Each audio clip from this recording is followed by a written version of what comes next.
Today we are discussing the Netflix series Kaleidoscope, which they say you can watch in any order. And we want to know, which order did you watch it in, and did it make it a good experience for you? And then stay tuned to the very end, because we are going to tell you our individual orders that we think you should watch it in. And we all know that mine is going to be the best. So just comment below that mine is right. Austin's is the best and most correct order.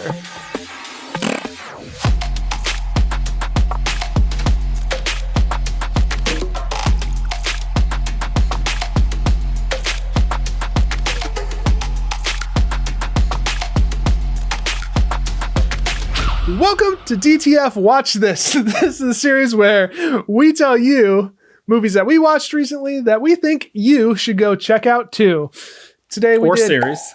Yeah, or series. Today we did the Netflix series Kaleidoscope. It's a heist series, and I was pretty entertained. Sean Marcus is all about the heist and bank robbery movies, and so I'm curious what episode he started on, because we both started in different places. So I started on the last episode and started with the very last, number 8, and worked backwards. I was like, you know what? I'm going to challenge this theory and see if they actually will work.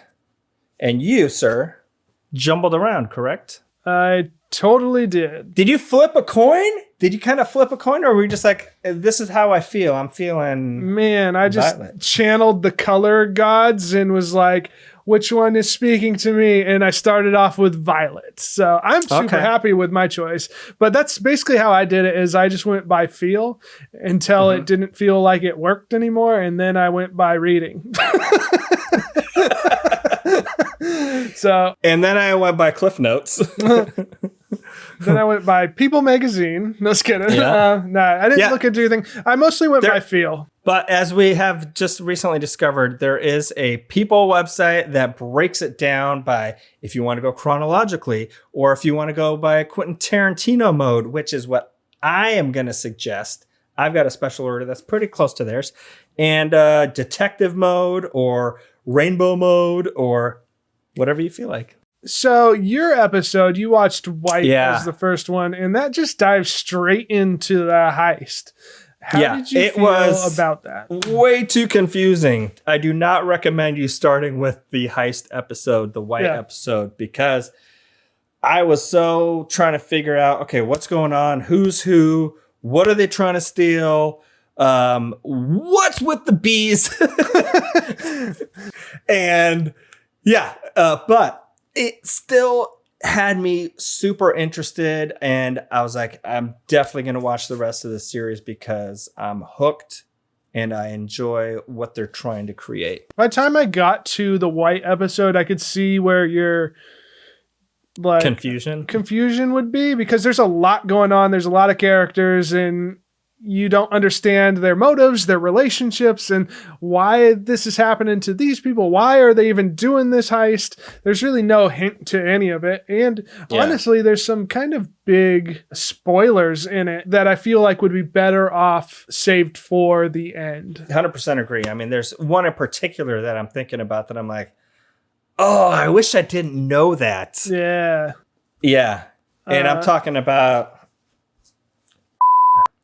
We can bleep that out because if I hadn't known that, I'm like, oh, it would have been so much cooler not knowing the. Yeah, I felt like when I saw that, I was like, man, that's kind of a big spoiler. Like, that's going to make it hard to go back to some of the other episodes, because you already know like the big secrets. I was kind of hoping when we watched it that it would be like a memento moment for you. Like, by the time you got back to the first episode, because you watched it from last episode to the 8 first. To 1, yeah. Yeah. And I just jumbled all around. But I was kind of hoping by the time you got back there that it was going to be a memento thing and it'd be like this huge twist. But I don't feel like it did that. You mean like I just forget? I can't remember anything past 10 minutes ago. Yeah, exactly. I started off with Violet, and I felt like that was the perfect place to start. I was super hooked. I knew motive. I knew the backstory of Leo, who's the main mastermind, and why he's doing all of this stuff. So I was like, man, I need to see what he's going to do, how he's going to go about it, and how messed up is this show going to get. Yeah, so I felt like Violet was a perfect place to start for me. If you just jumped into the White episode, it's a really great episode, I feel like, but it would take away some of the build, I feel like. So what was the start of your first episode that you wanted people to start on? You said it's like, is it the team building? Leo was talking about you got to know who you can trust in this game. And, it kind of built up what the game plan was going to be. Yeah. And then going backwards, developing the characters and all that. I know which episode you're talking about, and I do think that would be that was probably like my second pick on starting off.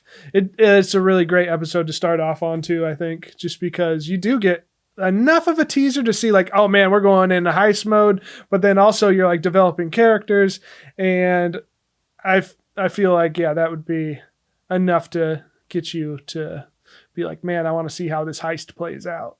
So I want to ask you, since you're a heist movie and bank robbery buff here, where does this stand for you in comparison to something like Heat? Because I know Heat's like your favorite movie or for heist stuff. So yeah, that's like comparing, a Ferrari and a Hyundai. And I drive a Hyundai. So nothing against them because they have jumped up their game. But yeah, you can't quite compare this to Heat. Because they don't have the acting chops that they had in Heat, and they don't have the budget that they had in Heat. But I feel like creativity wise, the way they figured out how to break into the vaults, the things that they used. I feel like, man, they really kind of did a good job on that aspect.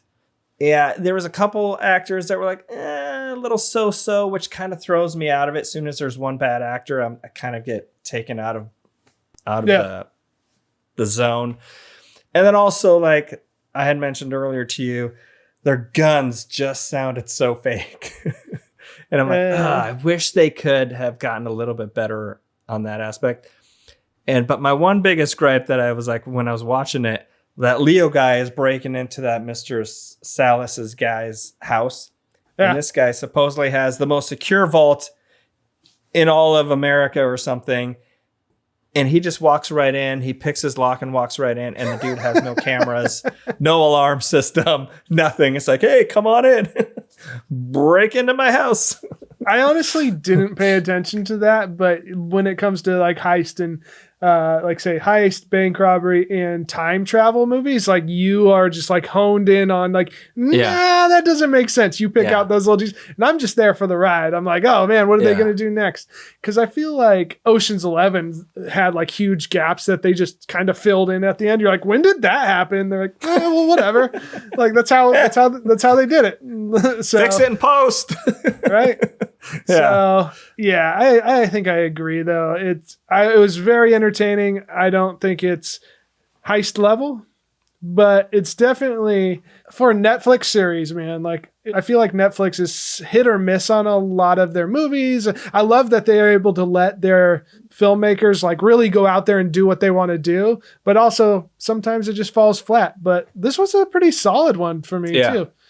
And plus, man, they got Gus in it, who I just love from Breaking Bad. Yeah, they didn't really have a lot of like big actors. Gus, which I thought did amazing in Breaking Bad. His name's not Gus, though. It's like Giancarlo Esposito or something. We butcher whatever names his name here. is. Yeah, that's all we do is butcher and forget names. Him, and then he was really, and then the Mr. Salas guy, who was from Dark City. Is that where he's from? I was trying to figure out where he was from. But yeah, like you said, as in terms of Netflix, this is a great series. Definitely watch it because, let's support that creativity that is getting put out there. Like Squid Game and like, Oh yeah, Squid Game was Black Mirror. Wasn't Black Mirror Netflix? It got bought by Netflix, but it was something else before that. Yeah. But it's always been really solid too. Yeah, I guess those are some really solid ones for Netflix too. But yeah, I think everybody should go check it out. Make sure you watch it in a different order. Most specifically, my order that I mentioned there. 3, 2, 1, 5, 4, 8, 7, 6, or 8, 6, 7. However you're feeling, I'll give you creativity there. Yeah, and then mine is violet, green, yellow, orange, blue, and then white, red, and pink. So just forget what he said. Just go watch it in my order. Forget what he said. And you'll have like a great experience. I think either one of ours will be a great one. Honestly, yeah. Just do not start with 10. Do not start with 10. You can't start with 10 because there is no 10. Don't start with the white episode. I agree completely with that. You shouldn't watch white for sure. Mix up all the other ones. Don't watch white, red, or pink for your very first episode. I think that's going to be too hard for you. Don't watch white or pink. I mean, red or pink either first. Yeah, because all those I feel like tie in together really well. But the remaining episodes, have at it, man. And like, let us know what order you put them in. And so then maybe other people will watch yours and think yours is better than us. But I don't think so. But maybe. No. It's worth a try. But that's it for this episode. So hit up all the socials, like, subscribe, do all the cool things we want you to do. We're trying to get more subscribers. Trying to reach that 500. Go watch Kaleidoscope, and we'll see you on the next one. Peace. Bye, guys.